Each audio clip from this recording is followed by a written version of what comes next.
ሳሮ አይማሌ ሰላም እንዴት ናችሁ? ክብራና ክብራት ውድ የዩቲዩብ ቤተሰቦቼ አዲስ ዩቲዩብ ቻናል ለከፈትኩኝ ሁላችሁም ታውቃላችሁ።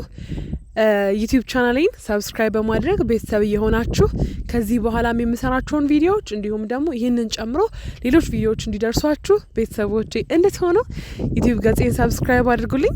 አመሰግናለሁ። ሰላም በድጋሚ ተገናኝተናል። እንግዲህ በዚህ ዩቲዩብ ቻናል ላይ እኔ ተወልጄ ስላደኩበት አካባቢ እንዲሁም ደግሞ ማህበረሰብ አንዳንድ ተፈጥሯዊ ሰው ሰራሽ የሆኑ የቱሪዝም መዳረሻ ቦታዎችን እንዲሁም ባህል፣ ቋንቋ፣ ታሪካችን ምን ይመስላል የሚለውን እንግዲህ በስፋት የምንቃኝ ነው የሚሆነው። እስከ ቪዲዮአችን ፍጻሜ አብራችሁን ትቆዩ በመጀመሪያ እጋብዛችኋለሁ። እኔ ተወልጄ ያደኩት በጋሞ ዞን ጭንቻ ወረዳ ሲሆን ጋሞ ዞን እጅግ በጣም ብዙ የሆኑ የተፈጥሮ የቱሪዝም መዳረሻ ቦታዎች ያሏት ዞን ነች። ከዚህም በተጨማሪ እጅግ በጣም ብዙ ሰው ሰራሽ የቱሪዝም መዳረሻ ቦታዎች አሉ። ያንን እንግዲህ አንድ በአንድ አንድ ሳይቀር ለእናንተ ለውድ ቤተሰቦቼ የማስቃኛችሁ ነው የሚሆነው። እያንዳንዱን በስፍራው ተገኝተን ማየት እስከምንችል ድረስ እዚህ ባለሁበት ቦታ ሆኜ ለሁላችሁም ይደርሳችሁ ዘንድ ጥቂቶቹን ጀባ ልበላችሁ። እንግዲህ ሙሉ ቪዲዮ ለመመልከት ይህንን የዩቲዩብ ቻናል ሰብስክራይብ እያደረጋችሁ አብራችሁን ቆዩ።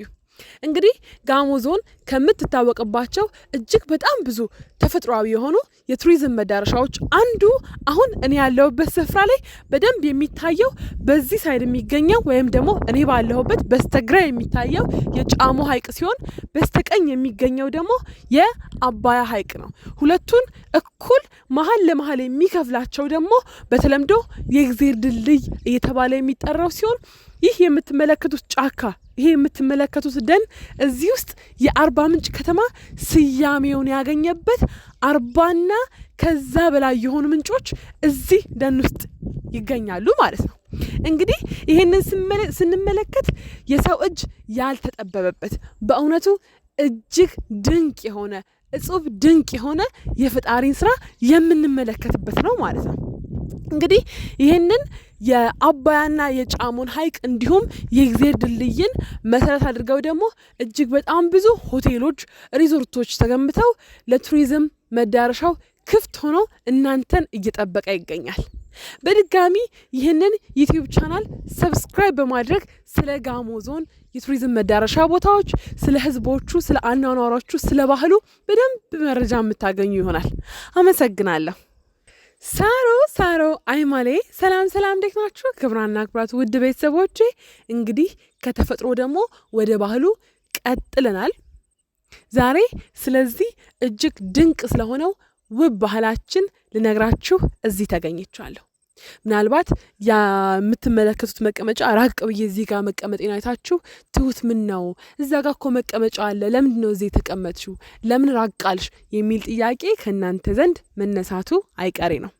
ለዛም ምላሽ እንዲሆን ቀጣይ ቪዲዮ የምሰራላችሁ ይሆናል።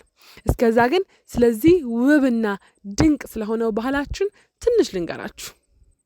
እንግዲህ የጋሞ ማህበረሰብ ምንም አይነት ፍርድ ቤት፣ ዳኛ፣ ጠበቃ የማያሻው የራሱን ችግር በራሱ የሚፈታ ድንቅ የሆነ የእርቅ አፈታት ስርዓት ያለው ማህበረሰብ እንደሆነ ስነግራችሁ በእውነት በታላቅ ኩራት ነው። ይሄ የምትመለከቱት ስፍራ በተለምዶ ወይም ደግሞ በባህላዊ አጠራር ዱቡሻ ይባላል። የጋሞ ህዝብ የእርቅ ስርዓቱን የሚፈጽምበት፣ እዚህ ጋር መጥተው ጸሎት የሚያደርሱበት፣ እህል አዝመራው እንዲባረክ፣ የወጣ እንዲመለስ፣ ያገባ እንዲወልድ መልካም ምኞት የሚገለጽበት ድንቅ ስፍራ ነው። እንግዲህ እዚህ ዱቡሻ ላይ መጥቶ መዋሸት የለም። እዚህ ዱቡሻ ላይ ሐሰት የለም። እዚህ ዱቡሻ ላይ ያለው እውነትና እውነት ብቻ ነው። ምክንያቱም ከተዋሸ እንደው ድንገት ከተካደ ምን ሊከተል እንደሚችል ስለሚታወቅ ማለት ነው። ስለዚህ ይህ ማህበረሰብ በእውነት እግዚአብሔር ነው የሚፈራ፣ ፈራህ እግዚአብሔር ያለው። እውነቴን ነው የምላችሁ፣ ይህን ሳወራ በታላቅ ኩራት ነውና ይሄ ማሳያ እንዲሆን ለእኛም ለትውልዱም እንዲተላለፍ በጋሞ ባህል ማዕከል ግቢ ውስጥ የተሰራ ማሳያ ሲሆን በእያንዳንዱ የጋሞ ደሬዎች ዱቡሻ ያላቸው ሲሆን በጉታ ወይም ደግሞ በሾሮ ሾሮ ድቡሻ ያለ፣ በደሬ ደሬ ድቡሻ ያለ፣ እንደ ጋሞ ደግሞ ጋሞ ድቡሻ ያለው ድንቅ ማህበረሰብ ነው። ስለዚህ እዚህ ቦታ ላይ ህግ የሚሰፍንበት፣ መብት የሚከበረበት፣ ሰላም የሚሰፍንበት ድንቅ የማህበረሰብ ኩራትና እሴታችን ነው ድቡሻ። ስለዚህ ባህል ሳወራ በእውነት ኩራት ይሰማኛል። እዚህ ድቡሻ ላይ የተዋሸ ጊዜ፣ እዚህ ድቡሻ ላይ ሐሰት ከአንደበት የወጣ ጊዜ ምን ሊከተል እንደሚችል ሁላችንም ጠንቅቀን እናውቃለን። እንግዲህ እንደ ማህበረሰብ በእውነት ያልተጻፈ ህገ መንግስት ሲኖር ምንኛ መታደል ነው። ድቡሻ ላይ የዋሸ ሰው ጎሜ ይደርስበታል ተብሎ ይታሰባል፣ ይታመናል። ጎሜ ማለት አንድ ሰው ዋሽቶ መዋሸቱን እሱና እሱ ብቻ ሲያውቅ ከማህበረሰቡ ጋር ይያያዝና ጎሜ በቤትህ፣ ጎሜ በንብረትህ፣ ጎሜ በልጆችህ የተባለለት ያ ሰው ሊዋሽ አይችልም፣ ሊዋሽ አቅም አይኖረውም። ስለዚህ ባልተጻፈ ህገ መንግስት የምንተዳደር እውነቴን ነው የምላችሁ አእምሮ ውስጥ ያለ ማለት ነው። እንደ ማህበረሰቡ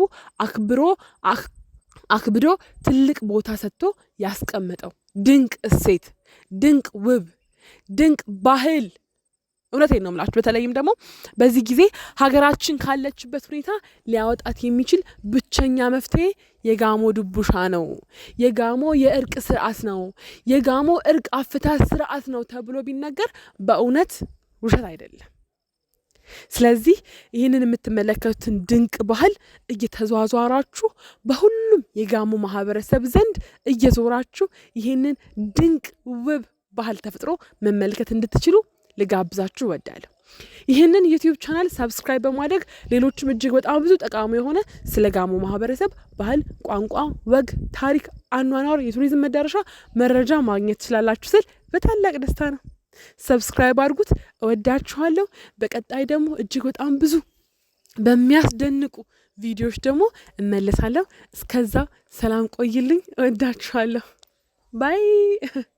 እንግዲህ ዛሬ በሁለተኛው የዩቲዩብ ቪዲዮአችን ላይ ስለ ጋሞ ማህበረሰብ ጥቂት የቱሪዝም መዳረሻ ቦታዎችን፣ እጅግ በጣም ጥቂት ባህሎችን በትንሹ ባህርን በማንኪያ በሚመስል መልኩ ቅኝት አድርገን ልናሳያችሁ ሞክረናል።